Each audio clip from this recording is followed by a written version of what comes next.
अगर बात करें दक्षिण भारत की, तो दक्षिण भारत के 5 राज्यों में कहीं भी इस समय बीजेपी की सरकार मौजूद नहीं है।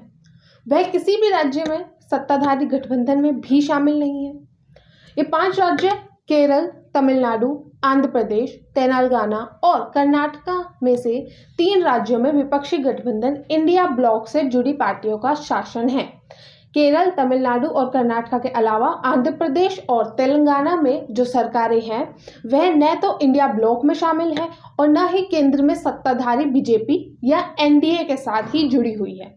इन 5 राज्यों में 2 केंद्र शासित प्रदेशों को मिलाकर दक्षिण भारत में लोकसभा की कुल 131 सीटें हैं। जाहिर है कि दक्षिण भारतीय राज्यों में मौजूदा राजनीति स्थिति को देखते हुए इंडिया ब्लॉक अपने लिए बेहतर संभावनाएं देख रहा है। लेकिन अगर जमीनी राजनीति को देखें तो यहाँ के समीकरण में भी बीजेपी विरोधी विपक्षी गठबंधन के लिए मामला बहुत आसान नहीं लग रहा है। जैसे उदाहरण के लिए केरल को लिया जाए तो यहाँ सीपीएम की अगुवाई वाले लेफ्ट डेमोक्रेटिक फ्रंट एलडीएफ की सरकार है, जो केंद्रीय स्तर पर इंडिया ब्लॉक में शामिल है। लेकिन यहाँ उसके विपक्ष में कांग्रेस की अगुवाई वाला यूनाइटेड डेमोक्रेटिक फ्रंट खड़ा है, जो मौजूदा कम्युनिस्ट सरकार पर भारी भ्रष्टाचार का आरोप लगा रहा है। दोनों गठबंधनों की जमीनी कार्यकर्ताओं के बीच तो और भी दुश्मनी वाले हालात हैं। इंडिया ब्लॉक के लिए आपस में तालमेल करना केरल में सबसे बड़ी चुनौती दिख रही है। वैसे विपक्ष दल इस बात से संतोष कर सकते हैं कि जीत जिसकी भी हो वो इंडिया गठबंधन का ही माना जाएगा। यहाँ बीजेपी अभी भी खाता खोलने के लिए मेहनत कर रही है। तेलंगाना में 2 कार्यकालों में सीएम केसीआर की भारत राष्ट्र समिति यानी कि बीआरएस की सरकार है। यहाँ बीआरएस के साथ सीपीएम और असदुद्दीन ओवैसी की एआईएमआईएम में तालमेल है। वहीं सीपीएम इंडिया ब्लॉक में भी शामिल है, जबकि मुख्यमंत्री की पार्टी और कांग्रेस के बीच 36 का आंकड़ा है।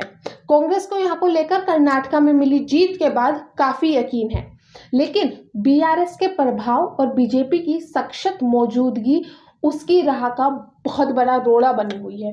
आंध्र प्रदेश में भी अगर बात करें तो आंध्र प्रदेश में अभी दिल्ली दूर है। पड़ोसी राज्य आंध्र प्रदेश में तो कांग्रेस के लिए तेलंगाना से भी कड़ी चुनौती है।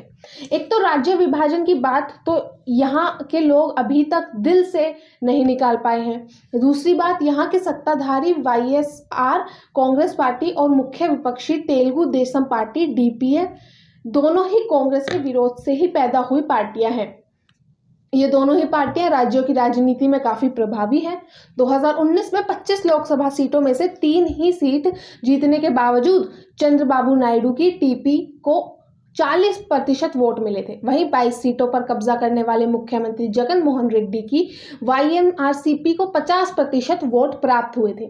इन दोनों दलों के बीच कांटे की लड़ाई में कांग्रेस के माध्यम से इंडिया ब्लॉक का जगह बना पाएगा, ये देखने वाली बात होगी। वैसे ही नायडू की गिरफ्तारी का चुनावों पर असर पड़ेगा या नहीं, यह अब बहुत बड़ा सवाल बन चुका है। अगर बात करें कर्नाटक की, तो कांग्रेस को इस साल विधानसभा चुनावों में जो कामयाबी मिली है उसने विपक्षी दलों की गठबंधन को भी चुनावी टॉनिक देने का काम किया है।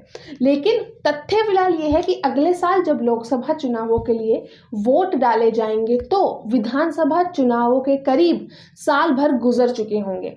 ऊपर से यहाँ की विपक्षी बीजेपी और जेडीएस ने कांग्रेस के खिलाफ आपस में हाथ मिला लिए हैं। इसलिए लोकसभा चुनावों में भी कांग्रेस को कर्नाटक विधानसभा चुनावों वाला मुरब्बा मिल जाएगा कहना बहुत कठिन है। वही रही बात तमिलनाडु की, तो यहाँ इंडिया ब्लॉक की सरकार है और डीएमके इसकी अगुवाई कर रही है। कांग्रेस उसका साथ वर्षों से दे रही है। मुख्यमंत्री एमके स्टालिन के बेटे उदयनिधि स्टालिन समेत पार्टी के अन्य नेताओं की ओर से सनातन धर्म के खिलाफ की गई आपत्तिजनक टिप्पणी को बीजेपी बहुत बड़ा मुद्दा बनाने को तैयार है। हालांकि इस पर सहयोगी एआईएडीएमके ने भी चुप्पी साध रखी है। वैसे इस पूरे मुद्दे पर बीजेपी को यहाँ संजीवनी जरूर मिली है और प्रधानमंत्री नरेंद्र मोदी के मुड़ से संकेत मिल रहा है कि ये आने वाले तमाम चुनावों में पूरी देश में एक बड़ा मुद्दा बनने जा रहा है। फिलहाल के लिए तो यही थी दक्षिण की राजनीति स्थिति। आने वाले समय में पता चलेगा कि चुनावों में क्या क्या आगे देखने को मिलेगा और किस तरफ राजनीतिक रुख मोड़े जाएंगे। फिलहाल के लिए तो बस इतना ही। देश दुनिया की तमाम खबरें देखने के लिए देखते रहिए नजर टुडे। धन्यवाद।